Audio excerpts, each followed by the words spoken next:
الحمد لله نحمده ونستعينه ونستغفره ونعوذ بالله من شرور أنفسنا ومن سيئات أعمالنا من يهده الله فلا مضل له ومن يضلله فلا هادي له ونشهد أن لا إله إلا الله ونشهد أن محمدا عبده ورسوله أما بعد.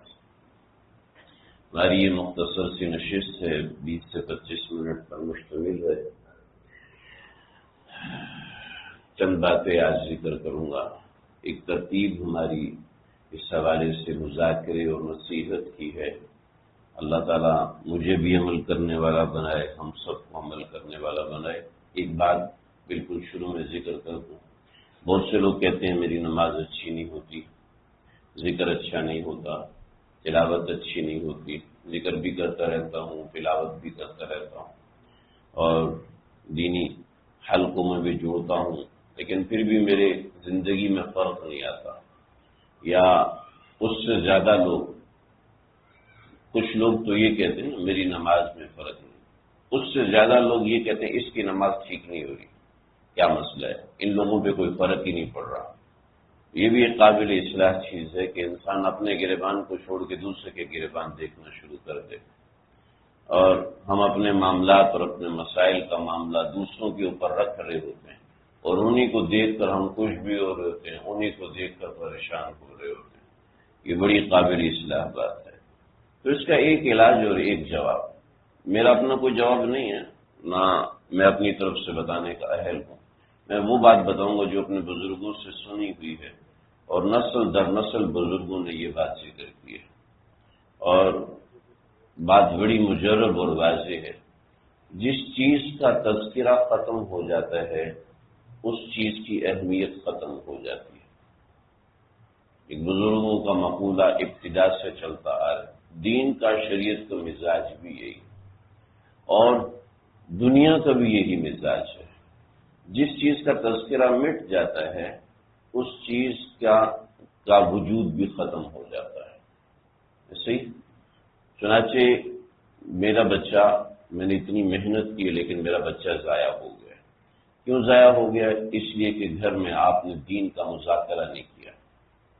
گھر میں ماں دین کا مذاکرہ نہیں کرتی ہے، بچے پہ دین کا اثر نہیں ہوگا. گھر میں ماں نماز کے فائدے بچے کو نہیں بتاتی، والد نماز کے فائدے نہیں بتاتا، تو بچے پہ اس کا اثر نہیں ہوگا. بچہ باپ سے متنفر ہوگا. بچے کے ساتھ بیٹھ کے باپ اللہ سے دعا مانگے، بیٹا میرے ساتھ دعا مانگو، میں پریشان ہوں آج کل. کیوں پریشان ہوں؟ بیٹا میں تمہارے لیے پریشان ہوں.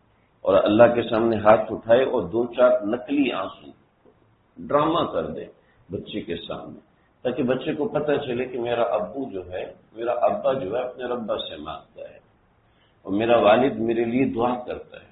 وہ آپ کا یہ کام کبھی نہیں بھولے گا.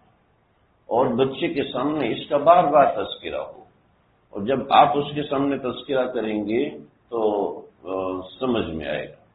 چند روز پہلے میرے بچے نے مجھے کہا، ابو یہ آپ کہتے ہیں ولی اللہ ولی اللہ، ولی اللہ کیا ہوتا ہے؟ میں نے کہا بیٹا یہ تو مجھے بھی نہیں پتا، چلے ہم فلاں کتاب کو پڑھیں گے، شاید ہمیں سمجھ میں آ جائے. اور ہم نے ان کے سامنے تذکرۃ الاولیاء کتاب کا مطالعہ کرنا شروع کیا. تو اب وہ مجھے بتا رہے ابو ولی تو یہ، وہ ایسے ایسے نقطے نکالتے ہیں وہ میرے ذہن میں بھی نہیں آ رہے.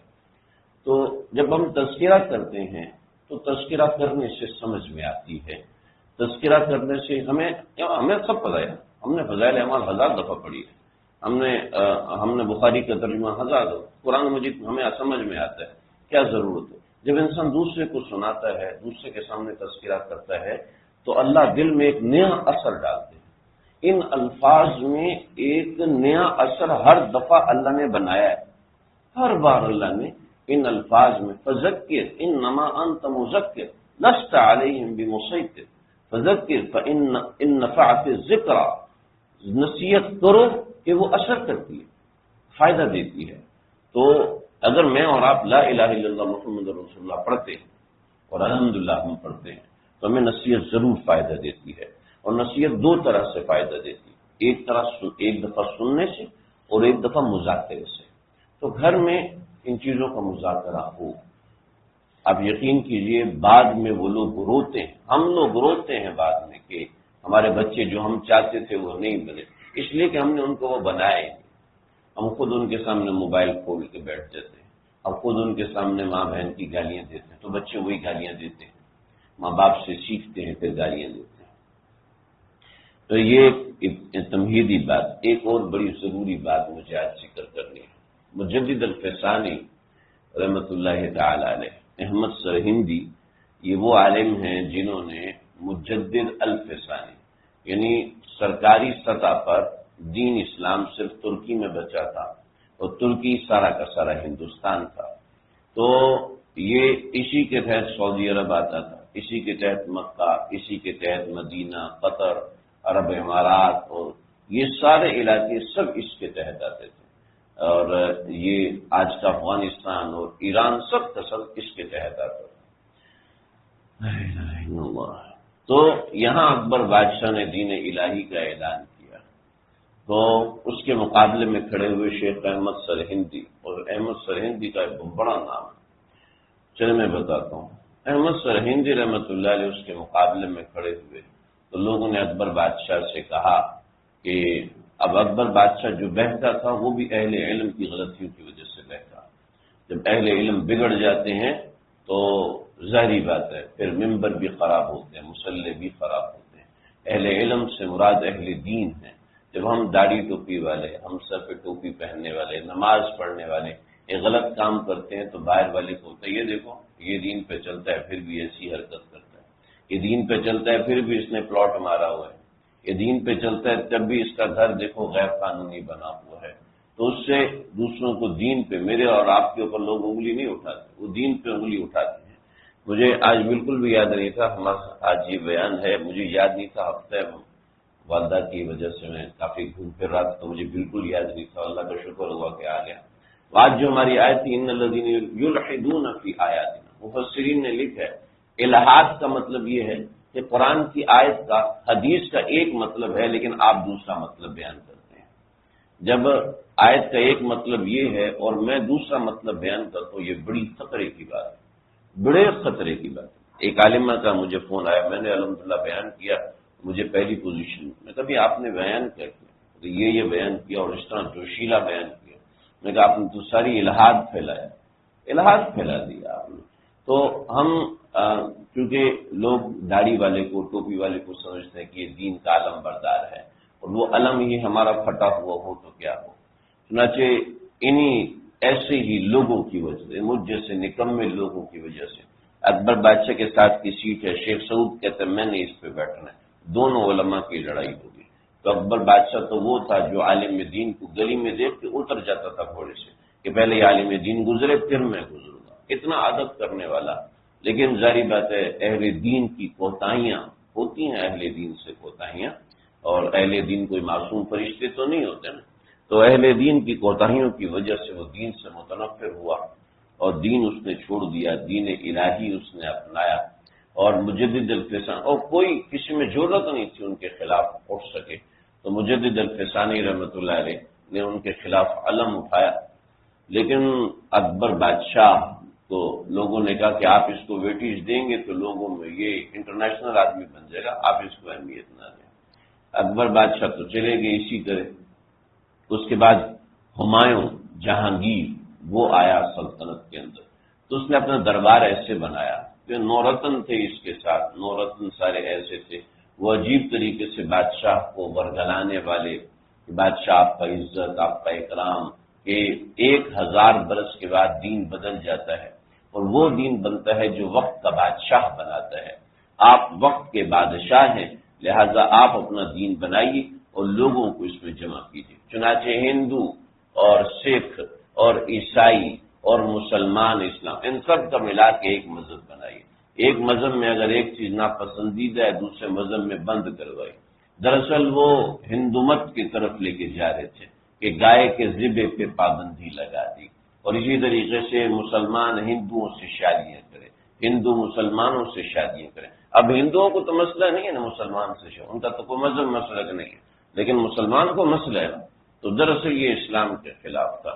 چنانچہ بادشاہ جہانگیر کو انہوں نے پمپ کیا، چنانچہ مجدد الفسانی رحمۃ اللہ علیہ کو دربار میں لایا، تو دربار اس طرح سیڑھیوں سے بنا ہوا تھا کہ وہ سیڑھیوں سے اس طریقے سے آنا پڑتا تھا کہ بادشاہ کے سامنے سر جھک جاتا تھا۔ تو مجدد الفسانی رحمۃ اللہ علیہ بالکل ایسے داخل ہوئے کہ پاؤں پہلے اندر داخل کیے اور سر بعد میں داخل کیا کہ جھکے نہیں۔ تو کہنے لگے دیکھیں یہ کتنا بدتمیز انسان ہے۔ چنانچہ دربار میں مناظرہ ہو، طویل مناظرہ، نورتن بالکل خاموش۔ کہنے لگے جی آپ نے ان کو تعظیمی سجدہ نہیں کیا، بادشاہ کے لیے تعظیمی سجدہ تو ہے نا۔ تو مجدد الفسانی کہنے لگے نا، ایسا ہو نہیں سکتا کہ بادشاہ کے لیے تعظیمی سجدہ ہو۔ اگر سجدہ ہوتا تو محمد عربی صلی اللہ علیہ وسلم کے لیے ہوتا تو ابو بکر اور عمر اور عثمان و علی کے لیے ہوتا، یہ کون ہے جس کے لیے سجدہ ہو؟ تو دیکھا کتنا بدتمیز انسان، فوراً سر قلم کر۔ تو نظام الملک وہاں تھے جو وزیر تھے، وزیر اعظم تھے، تو کہنے لگے بادشاہ سلامت، اگر اس مولوی کو ہم نے قتل کروا دیا تو لوگ سارے کے سارے اس کے مسلک پہ چل پڑیں گے۔ قتل اصحاب الحدود کا قصہ آپ کو پتا ہوگا، آپ کے خلاف بہت بڑی بغاوت ہو جائے گی، لہذا آپ نرمی کریں۔ تو کہنے لگے جی کیا کروں؟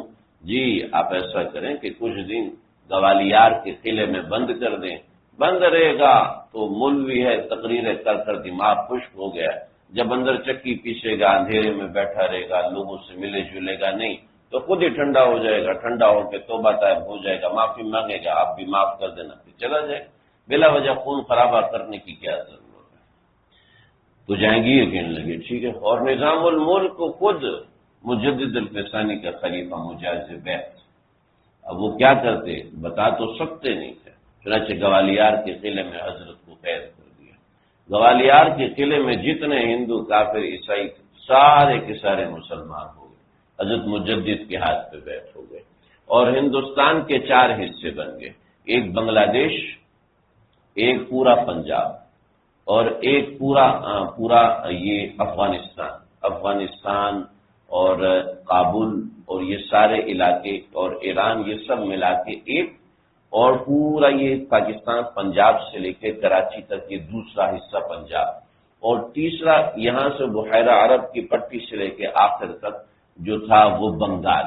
یہ خان اور خانان اعظم اور یہ 3 لوگوں نے مل کے فوج بنائی، اور یہ دہلی، بمبئی اور ان علاقوں پہ مل کے اٹیک کیا۔ اب بادشاہ اکیلا، اور انہوں نے تینوں طرف سے اٹیک کیا۔ جب یہ تینوں طرف سے اٹیک ہوا ہے تو جہانگیر جناب پکڑا گیا، اور فوج اس کی بھاگی، اور بھاگنے کے بعد مجدد الفسانی رحمۃ اللہ تعالی علیہ گوالیار کے قلعے میں بند ہیں، اور اب وہاں جانا ہے، جہانگیر کو پکڑ لیا۔ اسی رات جہانگیر نے خواب دیکھا، خواب یہ دیکھا کہ نبی علیہ الصلوۃ والسلام تشریف لائے، اور آپ نے فرمایا کہ جہانگیر تم یہ بتاؤ کہ قیامت کے دن میری شفاعت کے حقدار کیسے بنو گے کہ تم نے میرے ہی دین کو پھیلانے والے اتنے بڑے عالم دین کو قید کر کے رکھا ہے، لہذا فوراً اس سے آزاد کرو۔ جب صبح ہوئی ہے تو انہوں نے خط لکھا مجدد کو کہ ہم نے جہانگیر کو پکڑ لیا، آپ کی خلافت کا اعلان کر دیا ہے، لہذا آپ تشریف لائیے، بادشاہ کی گدی پر بیٹھیے، جہانگیر کو ہم نے قید کر لیا، اس کو قتل کرنا ہے، قید کرنا ہے، جو آپ حکم فرمائیں وہ کرنا ہے۔ تو حضرت نے جواب لکھا کہ میں گوالیار کے قلعے سے ہرگز نہیں نکلوں گا، وجہ اس کی یہ ہے کہ میرا اختلاف جہانگیر کے مذہب کے ساتھ ہے، میرا اختلاف جہانگیر کی سیاست کے ساتھ نہیں، لہذا جہانگیر کو فوراً رہا کرو، بس اس سے یہ منواؤ کہ جو دین الہی اور دین اکبری آپ نے اعلان کیا اس کو ختم کرو۔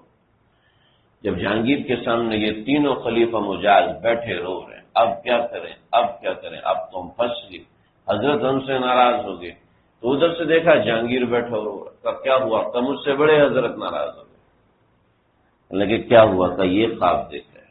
تو یہ چاروں حضرات گھوڑے دوڑائے گوالیار میں پہنچے، تو جہانگیر نے اپنا شاہی فرمان کا پیپر نکالا، اس کے نیچے دستخط کیے، کہا حضرت اس پہ آپ جو لکھنا چاہیں لکھیں۔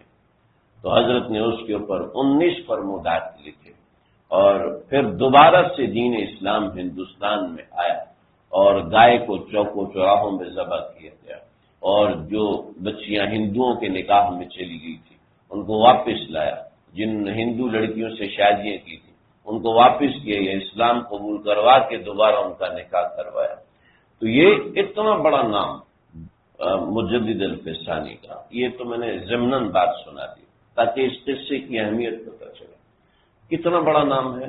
آج تو کوئی عالم دین ہے ایسا عرب میں، عجم میں، یا عرب عجم کے علاوہ کوئی عالم دین، انڈونیشیا، ملائیشیا، کہیں کوئی ایسا عالم دین، کہیں کوئی ایسا بادشاہ، کوئی بھی ایسا نہیں جس کا ایسا جاہ و جلال ہو جو اس وقت احمد سرہندی مجدد الفسانی کا تھا۔ حضرت کے گھر کے ہمسائے میں ایک شخص تھا جو کہ ڈاکو تھا، تو ظاہر بات ہے حضرت کا ایک روب دبدبہ عالمی بن چکا تھا، تو حضرت کی جو خلیفہ خانقاہ میں ہوتے تھے انہوں نے پولیس کو اطلاع کی کہ ہمارے پڑوس میں ایک شخص ہے جو کہ ڈاکو ہے اور آپ اس کو پکڑ کے لے جائیں۔ چنانچہ پولیس اس کو پکڑ کے لے گئی، تو حضرت کو پتہ چلا تو حضرت تھانے پہنچے، پولیس کی جگہ پر پہنچے جو پولیس کی چوکی ہوا کرتی تھی، تو وہاں پہنچے اور کہا کہ بھئی یہ میرا پڑوسی ہے، پڑوسی کو بڑے حق ہوتے ہیں، آپ اس کو ایسے نہیں لے جا سکتے، میں اس کی سفارش کرتا ہوں کہ یہ اچھا انسان بنے گا، آپ اس کو موقع دیجیے، اور لے کر آئے۔ پھر کہا کہ اپنے خلیفہ کو بلایا، ہاں میاں کیا شکایت؟ حضرت یہ بہت گھٹیا انسان ہے، یہ زنا زانی بھی ہے، یہ شرابی بھی ہے اور یہ ڈاکو بھی ہے۔ تو حضرت نے فرمایا کہ تمہاری یہ جو شکایت ہے وہ اپنی جگہ پر ہے، لیکن یہ جو تمہارا لہجہ ہے اس لہجے سے صاف نظر آ رہا ہے کہ تم اس کو حقیر سمجھتے ہو۔ 15 سال سے احمد اس شخص کو جانتا ہے، 15 سال سے احمد، میں دوہرا رہا ہوں اس کو، 15 سال سے احمد اس شخص کو جانتا ہے، یہ چوری بھی کرتا ہے، ڈاکہ بھی ڈالتا ہے، زنا بھی کرتا ہے، لیکن اللہ کی قسم احمد آج تک اپنے آپ کو اس سے گھٹیا سمجھتا ہے۔ ہم دینداروں کا کیا دین ہے، کیا خاک ہے ہمارے پاس؟ کچھ بھی نہیں۔ ہماری خواتین پردہ کرتی ہیں، وہ عورتوں کو اتنا گھٹیا سمجھنا شروع کر دیتی ہیں جس کی حد ہے۔ میں حج پہ تھا تو ایک خاتون وہ پردہ کرنے کو تیار تھی، ہمارے جو گروپ کی خواتین انہوں نے اس کو اتنے تانے مارے کہ وہ بیچاری نیچے آئی ہے کھانے کے ڈبے پہ اپنے شوہر کے ساتھ میرے پاس ہے اور پھوٹ کے رو رہی ہے، کہنے کہ کیا ہم گنہگاروں کا دین پہ کوئی حق نہیں؟ اگر میں پردہ نہیں کر پا رہی، میرے اندر کوئی وجہ ہے، تو کیا اس کا مطلب یہ ہے کہ میں اتنی گھٹیا ہوں کہ عورتیں مجھے کہ تمہیں لوگ زانی سمجھیں گے، تمہیں لوگ ایسے سمجھیں گے؟ ہم لوگ نصیحت کرنے کے اندر بہت آگے نکل جاتے۔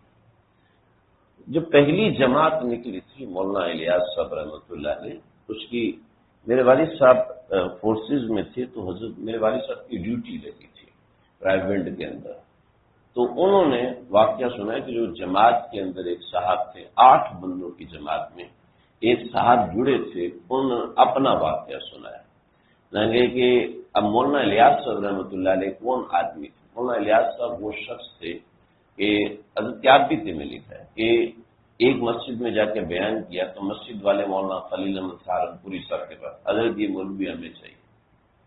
مولانا الیاس صاحب کہنے لگے نہ بھائی، میں کسی مسجد میں نہیں جاتا، میں بس اپنے شیخ کی خانقاہ میں بیٹھا ہوں، مجھے کہیں نکلنے کی ضرورت نہیں۔ پھر اگلے رمضان میں پھر گئے تو اتنی بڑی جماعت آ گئی کہ حضرت ہمیں یہ مولوی دیتے ہیں، یہ مسجد میں آئے گا، مسجد آباد ہو جائے گی، لوگ اللہ اللہ کریں گے اور ان کی بات میں اتنی برکات، حضرت آپ ہمیں، حضرت نے کہا اس چیز سے پوچھ لو کرنا حضرت میں آپ کے قدموں میں رہنا چاہتا ہوں۔ 3 سال یہ معاملہ ہوا، پھر اس کے بعد جب حضرت نکلے ہیں اور خود سوچے کہ کتنا بڑا انسان، حضرت نکلے ہیں تو ایک واقعہ وہ جس آدمی کے ساتھ بیتی اس کا واقعہ، انہوں نے سنایا کہ حضرت میں کھیت میں ہل چلا رہا ہوں اور حضرت تشریف لے آئے اور کہا کہ میاں چلو مسجد میں اعمال ہو رہے ہیں اور ایسا ویسا ہے، تو میں نے کہا نہیں بابا آپ جاؤ، میں ادھر بیٹھا ہوں، مجھے اپنا کام کرنا ہے۔ کہا یہ پھر میرے پیچھے لگے منتیں کر رہے ہیں۔ تھوڑی دیر بعد مجھے غصہ آ گئی، یہ کیا طریقہ؟ تو میرے ہاتھ میں جو چھڑی تھی نا جس میں بیت، میں نے وہ حضرت کو ماری، میں نے کہا چلو دماغ کھا رہے ہو، جاؤ۔ کہنے لگے حضرت کو یہ چھڑی پڑی تو حضرت فوراً مڑے اور واپس مسجد آئے. کہنے لگے مجھے بڑا دکھ ہوا یار، یہ تو نہیں مجھے کرنا چاہیے تھا. چلو ٹھیک ہے وہ، لیکن یہ مجھے نہیں ڈنڈی نہیں مارنی چاہیے تھی. جب میں مسجد آیا تو حضرت سجدے میں بیٹھے ہو اور رو رہے ہیں، اے اللہ جی اس میں میرا قصور ہے، میرے بلانے میں اخلاص نہیں تھا، نہیں تو وہ بندہ تو بہت اچھا ہے، وہ آپ کا نیک آدمی ہے، وہ آپ کا اچھا بندہ ہے، آپ اس کو ہدایت دیجیے، میں نے اپنا کام پورا کر لیا. ہم لوگ نصیحت کرنے میں بہت تیز، اپنی اولاد کو بار بار ایک سانس میں 6 نصیحتیں اولاد کو کرتے ہیں، ایک سانس میں 6 نصیحتیں. کوئی ہمارے پاس بیٹھ جائے بس نصیحتیں کر کر کر کر اس کا دماغ نہیں کر. دین بڑے رفق کا نام، نرمی کا نام. تو مجدد الفسانی رحمۃ اللہ علیہ فرمایا میں نے کبھی اس شخص کو اپنے سے زیادہ حقیر نہیں سمجھا. اپنی حقارت آئے اور دوسروں کی عظمت دل میں بیٹھے. حضرت کے ایک خلیفہ جو حضرت ان کو خلافت دی تو حضرت نے ان کے سر پہ امامہ رکھا. بزرگوں کا طریقہ کار ہوتا ہے جب وہ کسی کو خلافت دیتے ہیں تو اس کے سر پہ امامہ رکھتے ہیں، تو امامہ رکھنے کے ساتھ کچھ نصیحت فرماتے ہیں. تو اس خلیفہ کو حضرت نے نصیحت نہیں فرمائی. اس نے کہا حضرت آپ مجھے کو نصیحت بھی فرما دیں. تو کافی دیر خاموش رہے. تو فرمانے لگے بیٹا جس جگہ پر بھی جاؤ دین کا کام کرو، 2 باتیں یاد رکھنا کہ جی حضرت سارا مجمع ہمتن متوجہ، وہ صاحب بھی ہاتھ باندھ کے متوجہ، کمیاں کبھی خدائی کا دعویٰ نہ کرنا، اور دوسری بات یہ ہے کبھی نبوت کا دعویٰ نہ کرنا. بڑے حیران یہ کشکول میں حضرت مفتی اعظم پاکستان مفتی شفیع صاحب نے لکھا ہے. کشکول لطائف و معارف 3 جلدیں، دوسری جلد میں یہ واقعہ ہے. اس میں حضرت نے لکھا ہے تو وہ کہنے لگے کہ حضرت آپ کی نصیحت بے حد کارآمد ہے، لیکن میں کوتاہ علموں میں سمجھا نہیں. بھلا میں خدائی کا دعویٰ کیوں کروں؟ میں کبھی تہجد نہ چھوڑی ہوں، کبھی نماز نہ چھوڑی ہوں جانتے بوجھتے ہوئے، کبھی 2 نفل پڑھتے ہیں اس کو نہیں چھوڑا. میں خدائی کا دعویٰ کیسے کروں؟ اور نبی علیہ الصلوۃ والسلام سے ایسا عشق و محبت اور یہ میں نبوت کا دعویٰ کیسے کروں؟ تو کہا کہ یاد رکھنا اللہ کا ہر حکم برحق ہے، اللہ کا ایک ایک حکم برحق ہے، اس سے آگے پیچھے نہیں ہو سکتا. کل کو تم بڑے بنو گے، تم کسی کو حکم کرو گے اور وہ حکم نہ مانے اور تمہیں غصہ چڑھ جائے تو سمجھ لو در پردہ تم خدائی کا دعویٰ کر رہے ہو. کہ اللہ کا ہر حکم برحق ہے، وہ قابل اتباع ہے، اور میرا ہر حکم قابل اتباع نہیں، میرا ہر حکم قابل اتباع نہیں. لہذا جب تم کسی کو کوئی حکم کرو اور وہ نہ مانے خاموش ہو جاؤ، غصہ کرنے کی ضرورت نہیں، تیش میں آنے کی ضرورت نہیں. یہ جو مائیں عام طور بچے بات نہیں مانتے تو چڑھ غصہ جاتا ہے، اور ان کو یہ باپ کی بات کسی نے نہیں مانی اس کو چڑھ غصہ جاتا ہے. نبی علیہ الصلوۃ والسلام مشورہ دے دیں. آپ کو میں واقعہ سناتا ہوں. اس ایک واقعے کا ایک پہلو ایسا ہے جو کتابوں میں نہیں ملتا، عام کتابوں میں نہیں، لیکن ایک پہلو سب کتابوں میں ملتا ہے، حدیث کی کتابوں میں. حضرت مغیث سے حضرت بریرہ نے طلاق لے لی، پیچھے پورا قصہ ہے. تو حضرت مغیث نے مکے مدینے کی گلیوں میں سر مارتے دیواروں پر کہ مجھے بریرہ چاہیے، میں بریرہ کے بغیر رہ نہیں سکتا. عشق بڑی ظالم چیز ہے. تو حضرت مغیث روتے ہیں اور دیواروں کو ٹکراتے ہیں. اللہ کے نبی نے دیکھا تو اداس ہوئے تو بریرہ کو بلایا. بریرہ کیا تمہیں اس بات کو پسند نہیں کرتے کہ مغیث کے ساتھ نکاح کو برقرار کرو؟ کہنے لگی یا رسول اللہ یہ آپ کا حکم ہے یا مشورہ ہے؟ آپ نے فرمایا نہیں، حکم نہیں ہے، مشورہ ہے. تو کہنے لگے یا رسول اللہ مشورہ ہے تو میں نہیں مانتی. آپ نے فرمایا ٹھیک ہے جاؤ. اس سے مسئلہ سمجھ میں آیا کہ مشورہ اگر آپ نے کسی کو دیا ہے کسی نے نہیں مانا تو کیا غصہ چڑھنے کی کوئی اتنی مخلص ہوتے مشورہ دیا مانتے نہیں تو یہ جی مرضی نہیں. ایسے اپنے اندر غصے ہو رہے ہیں، اس کو بتا رہے ہیں اس کو بتا رہے ہیں. اس کا مطلب ہے کہ آپ اپنے مشورے کو کوئی خدائی حکم سمجھ رہے تھے، اس وجہ سے آپ کو غصہ چڑھ رہا تھا. دوسرا پہلو بریرہ کے ساتھ بڑا خطرناک معاملہ ہو، بڑا ظالم قسم کا معاملہ ہو. اس نے ایک شہزادہ ٹائپ شخص سے شادی کی، اور وہ ہاتھ کا اتنا تیز تھا، اتنا مارتا تھا کہ کچھ دنوں میں بریرہ کا مار کھا کے انتقال ہو گیا. کہ فقہا نے لکھا ہے کہ اللہ کے نبی کا مشورہ نہیں مانا، اللہ کو اچھا نہیں لگا، لیکن پھر بھی اس چیز کو شریعت نہیں بنایا. شریعت نہیں بنایا کہ مشورہ چاہے پیغمبر کا ہے چاہے کسی کا ہے، وہ واجب الاتباع نہیں ہے. لہذا میں کوئی حکم دے رہا ہوں تو پیغمبر کا مشورہ، پیغمبر کی کہی ہوئی اس نوعیت کی بات واجب الاتباع نہیں ہے. ہاں، جو حکم اللہ کے نبی نے دیا، جو عمل کر کے دکھا، وہ تو واجب الاتباع ہے. لیکن کوئی مشورہ دیا اور میں کوئی بات کہتا ہوں اس کے کوئی عمل نہیں ہوتا تو غصے پہ آنے کی ضرورت ہے. تو سب سے پہلی بات کہ اپنا ہر حکم، میری کہی ہوئی ہر بات واجب الاتباع نہ، ایسا نہیں ہونا چاہیے. ہاں، کبھی والدین اولاد کی تربیت کے لیے کچھ کرے تو ایک الگ بات ہے، لیکن ہر وقت ہی وہ لگے ہوئے ہیں اپنی حاکمیت جتلانے کے لیے. پہلی بات. دوسری بات فرمایا کہ کبھی نبوت کا دعویٰ نہ کرنا. کیا مطلب ہے؟ پیغمبر کی بتائی ہوئی ہر بات برحق ہے. ٹھیک، تو میری بتائی ہوئی بھی ہر بات برحق ہے. اگر میں نے سمجھا کہ میری یہ رائے ہے، میری یہ رائے ہے، اس کے مطابق تمہیں چلنا چاہیے، اور وہ سامنے والا اس کے مطابق نہیں چل رہا تو کوئی غصہ ہونے کی ضرورت نہیں. کوئی غصہ ہونے کی ضرورت نہیں. اگر آپ غصہ ہونے کے اوپر ضد کر رہے ہیں تو اس کا مطلب ہے در پر تو آپ نبوت کا دعویٰ کر رہے ہیں. آج کل ہوتا ہے کہ جو میں جانتا ہوں، سب کو جانتا ہوں، مجھے پتا ہے یہ کتنے پانی میں کیا ہے، یہ ایک عام مزاج ہمارا بن چکا ہے. مجھے پتا ہے یہ کتنے پانی میں ہے. مطلب یہ کہ جو میری رائے وہی برحق ہے، ایسا نہیں کہ کسی اور کی رائے برحق ہو سکتی. تو یہ دو باتیں بڑی گہری باتیں ہیں، بڑی گہری باتیں. اس کو سمجھیں. اپنے مزاج میں عاجزی پیدا کریں. جب اپنے مزاج میں عاجزی ہو، اور اپنے مزاج میں عاجزی کس کے لیے؟ ہر انسان کے لیے. من تواضع للہ رفعہ اللہ. اگر اللہ کے ہاں رفعتیں چاہتے ہو تو تواضع اختیار کر لو. آج میں آپ کی بات نہیں کر رہا، ایک عمومی بات کر رہا ہوں. آج ہم میں ہر بندہ یہ چاہتا ہے کہ مجھے لوگ عظیم انسان سمجھیں. میں کوئی ایسی بات کروں لوگ مجھے بڑا عظیم قسم کا انسان سمجھے. میں کوئی ایسی بات کروں کہ لوگ مجھ سے اتنا متاثر ہو جائیں کہ واہ کیا بات ہے. اور پھر وہ اپنی تعریفیں دوسرے، میں نے اس کو کہا وہ اس کا دماغ ہی گھوم گیا، وہ حیران ہو گیا کہ جناب اس نے بات کیسی کی، بڑی زبردست بات کی. اپنی تعریفیں بیان کر رہے ہیں. ان چیزوں سے نکلیں. یہ چیز تواضع کے خلاف ہے. اپنے آپ کو ہمارے حضرت فرمایا کرتے تھے جب کسی کے گھر جاؤ تو یہ تصور کر کے جاؤ کہ وہ دروازہ نہیں کھولے گا. اگر اس نے دروازہ کھول دیا تو یہ تصور کرو کہ وہ اندر نہیں بلائے گا. اگر اندر بلا لیا تو یہ تصور کرو وہ بٹھائے گا نہیں. اگر بٹھا دیا تو یہ تصور کرو کچھ کھلائے پلائے گا نہیں.